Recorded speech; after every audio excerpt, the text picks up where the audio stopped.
Hi there, this is a delightful little trap and it's in an irregular line of the Rubinstein variation of the French defence. I'm calling it the Fernandez trap after a player not particularly highly rated called Fernandez, who defeated Rubio in 1995. After e4, e6 the French defence, d4, d5, knight c3 defends the pawn on e4, and in the Rubinstein variation black takes the pawn, d takes e4, and white recaptures knight takes e4. We've seen in other videos the main line knight d7. Also a good try by black is bishop d7, the Fort Knox variation where the bishop is heading for c6. But black can also try knight f6, offering an immediate trade of knights. White can support the knight with bishop d3, but white can also trade immediately with knight takes on f6.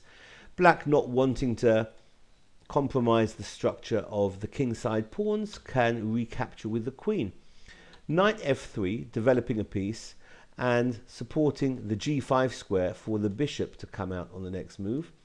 This looks decent for white, and in this position I have it appearing over 1,000 times, close to 1,500 times, where black's most popular try here is the simple and logical h6.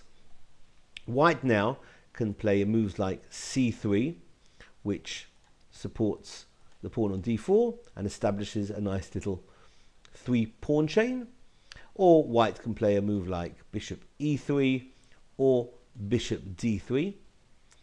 However, I believe that the most compelling line and the move which in fact scores the highest for white is this move, h4.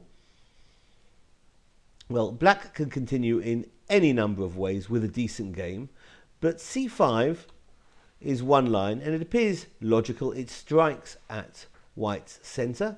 White can capture now, d takes on c4, and I find this quite fascinating that the most natural move for black is the recapture, bishop takes on c5. That is in fact a losing move, and that is the trap we'll see in a second. The better move for black would be knight c6, which develops a piece and actually defends the very important d8 square. After the blunder, if you like, by black, bishop takes on c5, which has happened in a few games, most notably the game that we're covering, Fernandez against Rubio. Here white is winning after this lovely idea, bishop g5. That hits the queen. Well, if the queen were to move, for example with queen takes on b2, which is loose, then white wins on the move with queen d8 checkmate. So what can black play here? Well, if black were to play h takes on g5, then we'll see h takes on g5 by white, and all of a sudden the rooks are confronting each other along the h file and the queen on f6 is being hit. Black can try a move like bishop b4, check, hoping perhaps for maybe c3, in which case black can play bishop takes c3. Let's just show these moves, c3 interposing, and perhaps bishop takes on c3 and b takes c3. Black will be doing okay after queen takes c3. However, after that move, bishop b4, white simply moves forward with the king, and now it's all over. If black were to play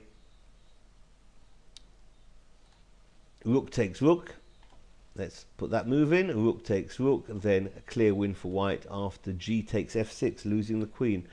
And if queen takes on f3, giving up the queen, getting something for it, then the best continuation for white would be king takes on f3, since after rook takes on h1, then bishop b5 check will pick up the rook as well.